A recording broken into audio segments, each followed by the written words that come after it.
Welcome to sports live presented by cool. আপনাদের সঙ্গে আছি আমি সৈয়দ আবিদ হুসাইন সামি।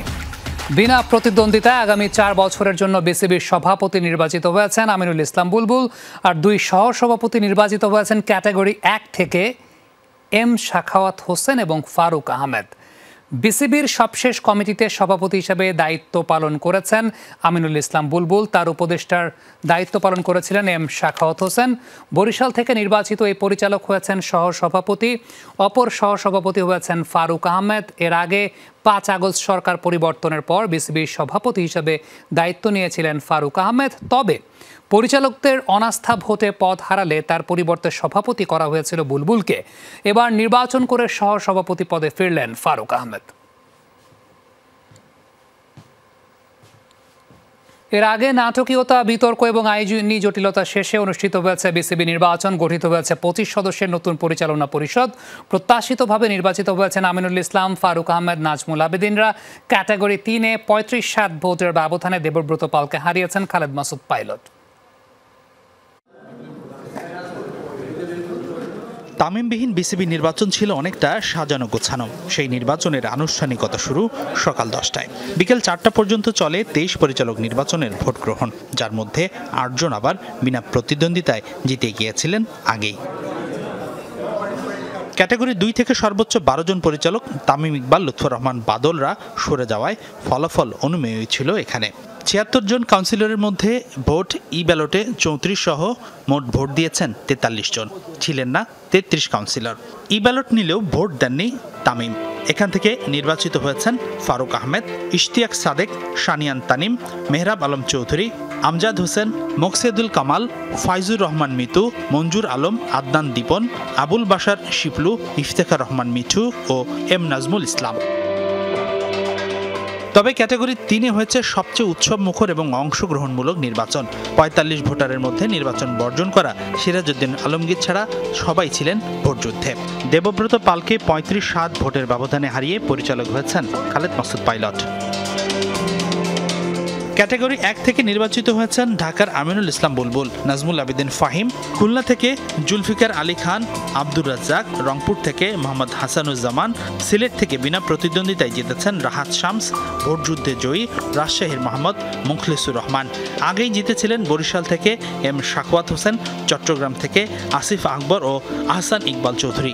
এছাড়াও জাতীয় ক্রীড়া পরিষদের সংরক্ষিত কোটায় পরিচালক হয়েছেন এম ইসফাক আহসান ও ইয়াসির মোহাম্মদ ফয়সাল আশিক। ভালো লাগছে, অনেক সতীর্থরা আছে এখানে, বাংলাদেশের বিভিন্ন জেলা থেকে লোকরা এসে, ক্লাবের লোকরা এসে, অল দ্য স্টেক হোল্ডার্স আছে এখানে, তো ভালোই লাগছে। সবাই যদি অংশগ্রহণ করতে সেটা আরও ভালো হতো। সেখানে আমরা দেখেছি যে অনেক যোগ্য ক্যান্ডিডেট যাদেরকে আমরা প্রত্যাশা করছিলাম তারা হয়তো নিজেদের জায়গা থেকে এখানে ইলেকশনে পার্টিসিপেট করছে না, যেটা যার যার ব্যক্তিগত ব্যাপার, বাট তারা অনেকেই ভালো সংগঠক ছিলেন। ক্ষণে ক্ষণে নির্বাচন রং বদলেছে, হয়েছে সমালোচনা, বিতর্ক। তবে ক্রিকেটের স্বার্থে সব ছাপিয়ে এক হবেন সবাই, প্রত্যাশা সাবেকদের। প্রথমে বলবো আমাদের স্ট্রাকচার ইমপ্রুভ করা। দ্বিতীয় হচ্ছে আমরা 5 বছর পর কোথায় দেখতে চাই বাংলাদেশ টিমকে, যে 5 নাম্বার না 6 নাম্বার এটা। আর তৃতীয় হচ্ছে আমাদের ক্রিকেট কালচার তৈরি করা, যেহেতু এত cricket board healthy. Are very very important হচ্ছে অ্যাট লাস্টকে আমরা এইজ লেভেল ক্রিকেটটা যাতে আমরা টপ কোচ, টপ কোয়ালিটি ওখানে, ওইটাই হচ্ছে আপনার একদম শিকড়। অফকোর্স আমার এক্সপেকটেশন থাকবে ডেভেলপমেন্ট অফ ক্রিকেটের ডেভেলপমেন্ট, নট অনলি মাঠের ক্রিকেট, ইন টোটাল। যেমন দেখেন এখন ক্রিকেট বিকেন্দ্রীকরণ করা হচ্ছে। এখন যদি ডিরেক্টররা ডেভেলপমেন্টের জায়গাগুলোতে হাত দেয়, সাধারণত তৃণমূল পর্যায়ে। বিসিবির নতুন পরিচালনা পরিষদ গঠিত হয়েছে, তবে কাউন্সিলররা বলছেন তামিম ইকবাল সহ বেশ কিছু পরীক্ষিত সংগঠক নির্বাচন বর্জন করায় নির্বাচনের গ্রহণযোগ্যতা নিয়ে প্রশ্ন উঠবেই। হাসিনুর রহমান, যমুনা স্পোর্টস, ঢাকা। ফলাফল প্রকাশের পর নির্বাচন নিয়ে ওঠা বিভিন্ন অভিযোগের জবাব দেন নির্বাচন কমিশন। সি ক্যাটাগরি থেকে নির্বাচন করা দেবব্রত পাল অভিযোগ করেছিলেন একটি ব্যালট নিয়ে, যেখানে টিক চিহ্নের সঙ্গে স্বাক্ষর দেন এক ভোটার। প্রত্যেকে আমরা চেয়েছি সুষ্ঠু স্বচ্ছ একটা নির্বাচন করতে। তা আমাদের বিরুদ্ধে কোনো অভিযোগ নাই, যেহেতু আপনারা বললেন আমাদের সম্পর্কে অভিযোগ, সে কারণে উত্তরটা দিলাম। এবং এই ব্যালট পেপারটা স্পেসিফিক্যালি আপনাদেরকে নিয়ে আসার উদ্দেশ্য হচ্ছে যেন কোনো স্বচ্ছতা না থাকে, অস্বচ্ছতা না থাকে, এবং একটা জবাবদিহিতার জায়গা থেকে এটা আপনাদেরকে প্রদর্শন করলাম। বাট আবার বলছি, নির্বাচন কমিশন এটাকে বাতিল করেছে, আর আমরা এটা সম্পর্কে কোনো ওপিনিয়ন পাস করতে চাই না। আপনারা সবাই ছবি তুললেন, এটা আপনারা বিবেচনা করবেন। আমাদের দুইজন সহকর্মী আমাদের সঙ্গে যুক্ত আছেন যারা বিসিবি নির্বাচন কভার করছেন, হাসান আল মারুফ এবং আফনান পিয়াল। আমাদের দুই সহকর্মী আমাদের সঙ্গে যুক্ত আছেন। আমরা একে একে যুক্ত হতে চাই। আমি সর্বপ্রথম আফনান পিয়াল আপনার সঙ্গে যুক্ত হতে চাই। জানতে চাই আপনার কাছে সর্বশেষ কী কী আপডেট আছে। কোয়েশ্চেন করতে চাইলে অনেক কোয়েশ্চেনই করা যায়, বাট প্রথমত একটু আপনার কাছ থেকে আপনার অ্যাসেসমেন্ট এবং আপনার কাছ থেকে যদি কোনো লেটেস্ট আপডেট থাকে সেই ব্যাপারে জানতে চাই। সামি, এরই মধ্যে আপনি আপডেট দিয়ে দিয়েছেন। আমরা যেটা জানতে পেরেছি, বিনা প্রতিদ্বন্দ্বিতায় আমিনুল ইসলাম বুলবুল সভাপতি, ফারুক আহমেদ এবং সাখাওয়াত হোসেন সহ সভাপতি। এই জায়গাটায় একটা চমকপ্রদ ব্যাপার। সাখাওয়াত হোসেন এর আগে উপদেষ্টা ছিলেন, আপনিও ওই জায়গাটায় বুলবুল ভাইয়ের উপদেষ্টা ছিলেন, বোর্ড সভাপতি। তার এই বোর্ডে সহসভাপতি হয়ে আসাটা একটা চমকই বটে। তিনি ছিলেন এই বোর্ডের প্রথম নির্বাচিত পরিচালক, কারণ বরিশাল বিভাগ থেকে তিনিই একা মনোনয়নপত্র কিনেছিলেন, তাই শুরুতেই তিনি বিনা প্রতিদ্বন্দ্বিতায় পরিচালক নির্বাচিত হন। পাশাপাশি তার আগের যে সাংগঠনিক ক্যারিয়ার, সেই ক্যারিয়ার নিয়েও কিন্তু খুব বেশি কথা শোনা যায়নি। সো এই জায়গাটায় তার সহসভাপতি হওয়াটা একটু চমকপ্রদ ব্যাপার। পাশাপাশি এই জায়গাটায় নাজমুল আবেদিন ফাহিমের নামটাও কিন্তু আমরা মিসিং দেখছি। সো এইটা একটা চমকপ্রদ ব্যাপার। আর একটা ব্যাপারে কিন্তু সামি একটা সংশয় থেকে যায়। অনাস্থা দেখিয়ে ফারুক আহমেদের সঙ্গে কাজ করতে চাননি বা ফারুক আহমেদকে সরিয়ে দেওয়া হয়েছিল। সেই বোর্ডের তিনজন কিন্তু এই বোর্ডেও আছেন, নাজমুল আবেদিন ফাহিম, ইফতেখার রহমান মিঠু এবং মঞ্জুর আলম। তারা ফারুক আহমেদের সঙ্গে কিভাবে কাজ করবেন এই বোর্ডে, সেটা নিয়েও একটা কিন্তু দ্বিধা, একটা সংশয় কিন্তু আছে। এই শঙ্কাটা সবার মধ্যেই আছে, কারণ ফারুক আহমেদ এই বোর্ডের অন্যতম হেভিওয়েট মেম্বার কিন্তু সামি। সো তার এই জায়গাটায় কাজ করা, তার সঙ্গে সিনক্রোনাইজেশন রেখে কিভাবে কাজ করবেন নাজমুল আবেদিন ফাহিমরা, সেটা নিয়ে কিন্তু একটা প্রশ্ন থেকেই যায় সামি। পিয়াল, এই জায়গাটা থেকে আপনার কাছে যদি একটু জানতে চাই যে ফারুক আহমেদের ব্যাপারে এর আগে অনাস্থা প্রস্তাব জ্ঞাপন করেছিলেন, সেই বোর্ডের তিনজন সদস্য আছেন এখনও। দ্বিতীয়ত, গণমাধ্যমগুলোতে বেশ কিছু কথাবার্তা হয়েছিল রিগার্ডিং ব্যাংকের অর্থ ট্রান্সফার করার বিষয়ে, যেটার একটা ইন্টারপ্রিটেশন পরবর্তী সময় গিয়ে দাঁড়িয়েছে। একদম সরাসরি যদি বলি, ফারুক আহমেদ 120 কোটি টাকা বা 240 কোটি টাকা মেরে দিয়েছিলেন ক্রিকেট বোর্ড থেকে। এখন সেই ফারুক আহমেদ পরবর্তী সময়ে নির্বাচিত হয়ে বাংলাদেশ ক্রিকেট বোর্ডের একটা গুরুত্বপূর্ণ মসনদে বসতে যাচ্ছেন। এইটা কি তার জন্য এক ধরনের মোরাল ভিক্টরি কিনা, এবং তার মানে ওই যে ইন্টারপ্রিটেশনগুলো ছিল সেখানকার একটা জাস্টিফিকেশনও কিনা, যে ওকে ঠিক আছে, যে কথাগুলো ছিল তার মধ্যে অবশ্যই সত্য মিথ্যার ব্যাপারও আছে? মোরাল ভিক্টরি কিনা এটা আসলে ডিবেটেবল ব্যাপার, সাবজেক্টিভও ব্যাপার। কে কিভাবে দেখছেন সেটারও একটা ব্যাপার। আপনি দেখেন, তাকে কিন্তু এনএসসি তাকে সরিয়ে দিয়ে, তাদের মনোনীত যে পরিচালক বা সেই জায়গাটা থেকে তাকে সরিয়ে দিয়ে কিন্তু আমিনুল ইসলাম বুলবুলকে বসানো হয়েছিল বিসিবি প্রেসিডেন্ট হিসেবে। দ্যাট মিনস তাকে এক প্রকার অপমানই করা হয়েছে। এবং এরপর এনএসসির যিনি প্রধান, অর্থাৎ মন্ত্রণালয়ের যিনি উপদেষ্টা আসিফ মাহমুদ, তিনিও বেশ কয়েকটা ইন্টারভিউতে বলেছেন যে ফারুক আহমেদের পারফরমেন্সের কারণে, খারাপ পারফরমেন্সের কারণে তাকে বসানো হয়েছে। আবারও ফারুক আহমেদ এই বোর্ডে এসেছেন, তিনি কিন্তু আসিফ মাহমুদের সঙ্গে একটা মিটিংও করেছিলেন। সো এই জায়গাটাও কিন্তু একটা প্রশ্ন তৈরি হয় সামি, যে ফারুক আহমেদকে সরিয়ে দেওয়া হয়েছিল, আবারও তার সঙ্গে মিটিং করা হয়েছে। এই জায়গাটায় আপনি মোরাল ভিক্টরি বলতে পারেন।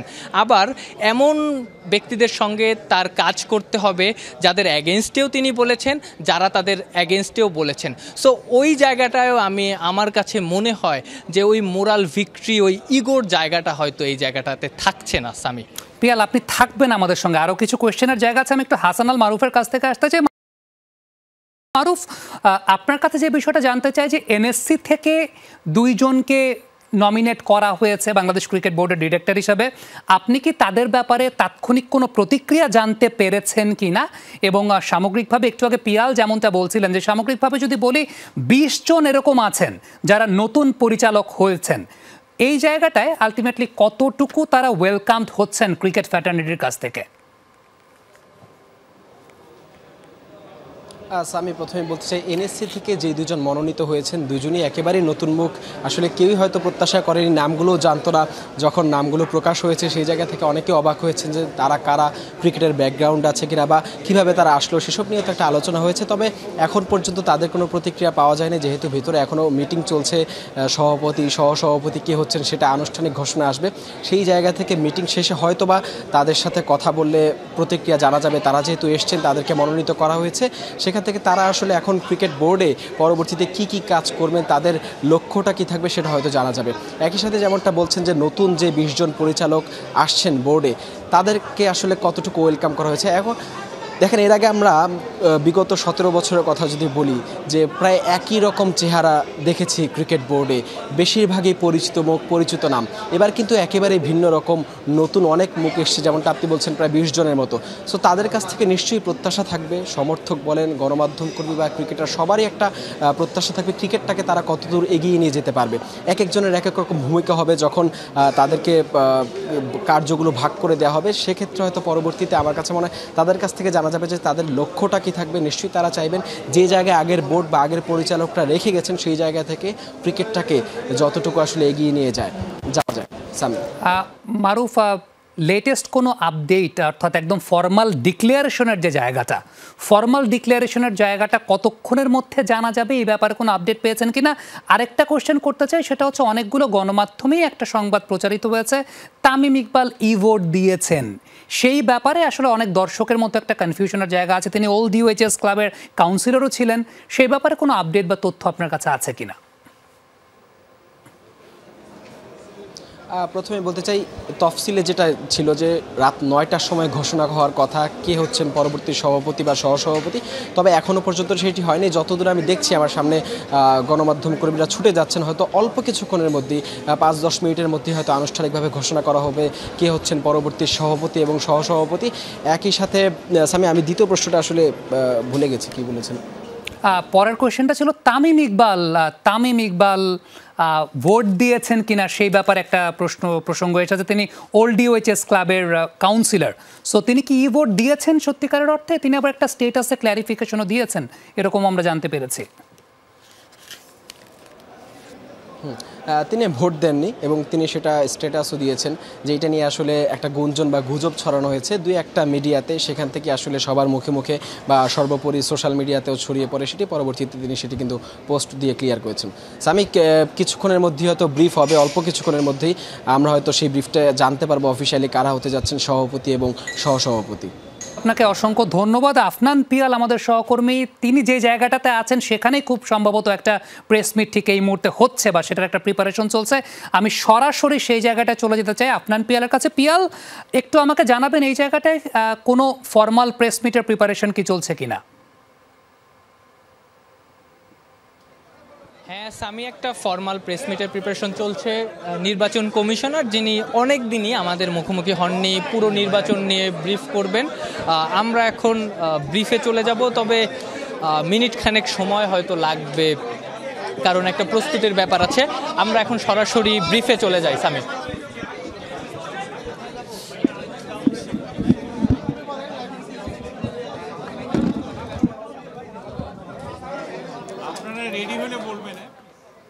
দর্শক, যেমনটা দেখতে পাচ্ছেন ঠিক এই মুহূর্তে বাংলাদেশ ক্রিকেট বোর্ডের পরিচালনা পরিষদের যে নির্বাচন সম্পন্ন হয়েছে এবং নির্বাচন সম্পন্ন হওয়ার পর যে অফিসিয়াল প্রেস কনফারেন্স, যেখানে মূলত সভাপতি সহসভাপতি কারা হচ্ছেন এবং সেই সঙ্গে পরিচালকদের ডিক্লারেশনটা তো আমরা আগেই জেনেছি, কিন্তু নির্বাচন কমিশনার যারা আছেন, যারা নির্বাচনটা পরিচালনা করেছেন, তারা ঠিক এই মুহূর্তে সেই জায়গাটার একটা অফিসিয়াল প্রেস কনফারেন্সে অ্যানাউন্সমেন্টটা দেবেন। এবং বহু জল্পনা কল্পনা পর, অনেক নাটকীয়তার পর বাংলাদেশ ক্রিকেট বোর্ডের পরিচালনা পরিষদের নির্বাচনটা অনুষ্ঠিত হয়েছে এবং সেই নির্বাচনটা শুরু হয়েছিল আজকে সকাল 10টার দিকে, যেখানে ভোট গ্রহণ চলেছে বেলা 4:30 পর্যন্ত এবং এরপর 25 জন, 3টা ক্যাটাগরি থেকে 25 জন নির্বাচিত হয়েছেন। আমরা একটু আগে আপনাদেরকে জানাচ্ছিলাম যে এই 25 জনের মধ্যে 20 জন কিন্তু একেবারে নতুন পরিচালক, যারা এর আগে কখনোই বাংলাদেশ ক্রিকেট বোর্ডের পরিচালক ছিলেন না। অফিসিয়াল প্রেস ব্রিফিংটা শুরু হবে কিছুক্ষণের মধ্যে, একটা ছোট্ট প্রিপারেশনের ব্যাপারও আছে এবং গণমাধ্যম কর্মী যারা আছেন সেই গণমাধ্যম কর্মীরা সেই জায়গাটায় যে মাইক্রোফোনগুলো আছে তাদের সামনে তুলে ধরছেন এবং সেই অনুযায়ী অফিসিয়াল প্রেস ব্রিফিংটা হবে। এবং দর্শক যেমনটা বলছিলাম যে 20 জন সর্বমোট এই জায়গাটায় নতুনভাবে পরিচালক নির্বাচিত হয়েছেন 3টা ক্যাটাগরিতে। আপনারা জানেন যে প্রথম যে ক্যাটাগরি সেই ক্যাটাগরিটা হচ্ছে জেলা এবং বিভাগের ক্যাটাগরি, দ্বিতীয় ক্যাটাগরি যেটা সেই ক্যাটাগরিটা হচ্ছে ক্লাব ক্যাটাগরি, এবং তৃতীয় যে ক্যাটাগরি সেই তৃতীয় ক্যাটাগরিটা হচ্ছে সেই জায়গাটার সাবেক ক্যাপ্টেন এবং সেই সঙ্গে সার্ভিসেস কিংবা বিশ্ববিদ্যালয়ের যে ক্যাটাগরি। সেখান থেকে আমরা যদি একে একে নামগুলো এই অনুষ্ঠানটা শুরু হতে হতে প্রেস ব্রিফিংটা শুরু হতে হতে অবশ্যই আমাদের প্রোডাকশন কন্ট্রোল রুমে আমাদের প্রডিউসার যারা আছেন তারা আমাকে জানাবেন যখন শুরু হবে। তার আগে আমি একটু নামগুলো বলে দিতে চাই। ঢাকা থেকে ক্যাটাগরি 1-এ নির্বাচিত হয়েছেন আমিনুল ইসলাম বুলবুল এবং নাজমুল আবেদিন ফাহিম, খুলনা থেকে জুলফিকার আলী খান এবং আব্দুর রাজ্জাক রাজ, রংপুর থেকে মোহাম্মদ হাসানুজ্জামান। দর্শক এরই মধ্যে শুরু হয়ে গেছে অফিসিয়াল প্রেস কনফারেন্সটা, আমরা সরাসরি চলে যাব। 25 জন নির্বাচিত পরিচালকের নাম শুনেছেন, তার ভিতরে 23 জন নির্বাচিত, 2 জন মনোনীত। এখন আমরা নির্বাচিত সভাপতি এবং 2 জন সহসভাপতির নাম ঘোষণা করব। আমাদের আজকে দ্বিতীয় পর্যায়ের নির্বাচনে সভাপতি পদে একজন নমিনেশন পেপার সাবমিট করেছিলেন, এজন্য কোনো নির্বাচন করতে হয়নি, ভোটিং করতে হয়নি। তো সেই নির্বাচনে মোহাম্মদ আমিনুল ইসলাম বুলবুল সভাপতি নির্বাচিত হয়েছেন। আর 2 জন ভাইস প্রেসিডেন্ট পদের জন্য সেখানে 2 জন ক্যান্ডিডেট ছিলেন, সেই পদেও কোনো নির্বাচন বা ভোট গ্রহণ করতে হয়নি। সেই হিসেবে 2 জন সভাপতি আনকন্টেস্টেড ইলেক্টেড হয়েছেন। একজন হচ্ছেন মোহাম্মদ সাখাওয়াত হোসেন ক্যাটাগরি 1 থেকে, আর ক্যাটাগরি 2 থেকে ফারুক আহমেদ সাহেব। এই আমাদের আজকের নির্বাচনের চূড়ান্ত ফলাফল। ধন্যবাদ সবাইকে। আপনাদের কোনো প্রশ্ন থাকলে বলতে পারেন।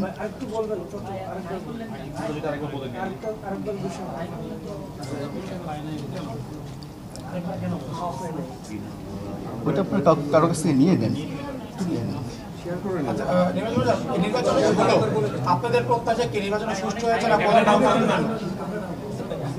আমরা প্রথম থেকে সুষ্ঠু নির্বাচন করার চেষ্টা করেছি এবং শেষ পর্যন্ত সুষ্ঠু নির্বাচন করেছি।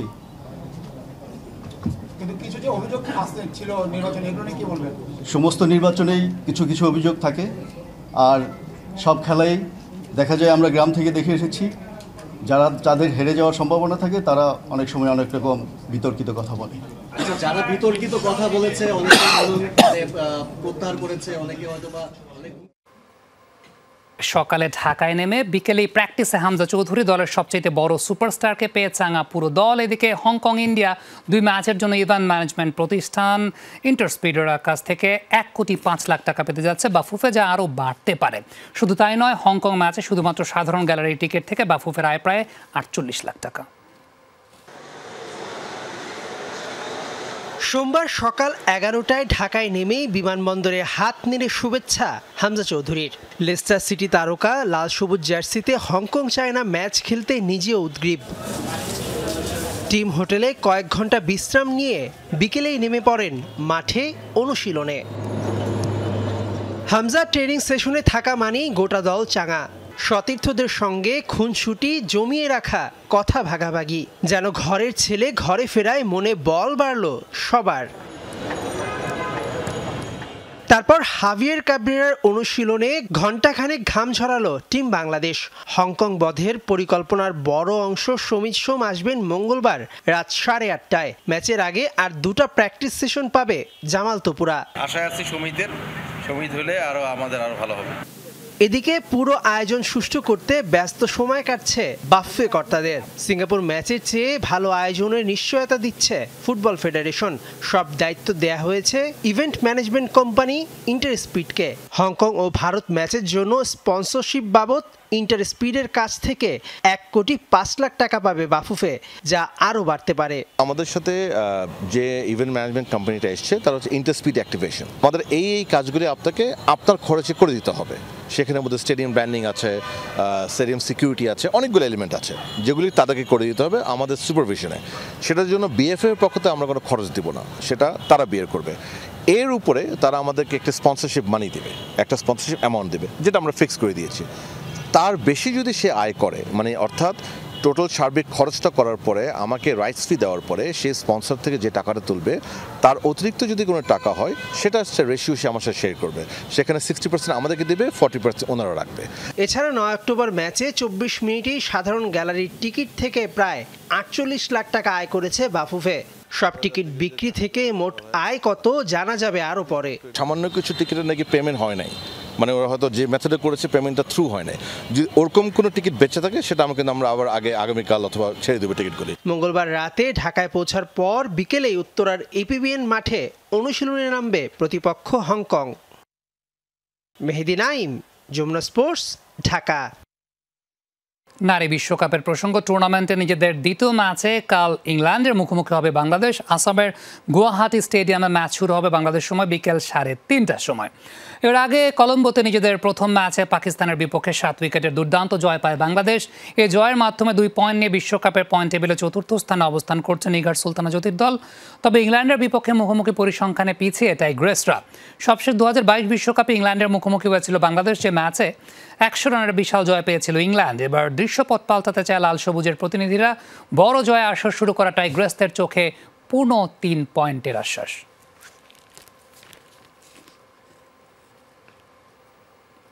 এই ছিল আজকের স্পোর্টস লাইভে। এতক্ষণ আমাদের সঙ্গে থাকার জন্য সবাইকে ধন্যবাদ।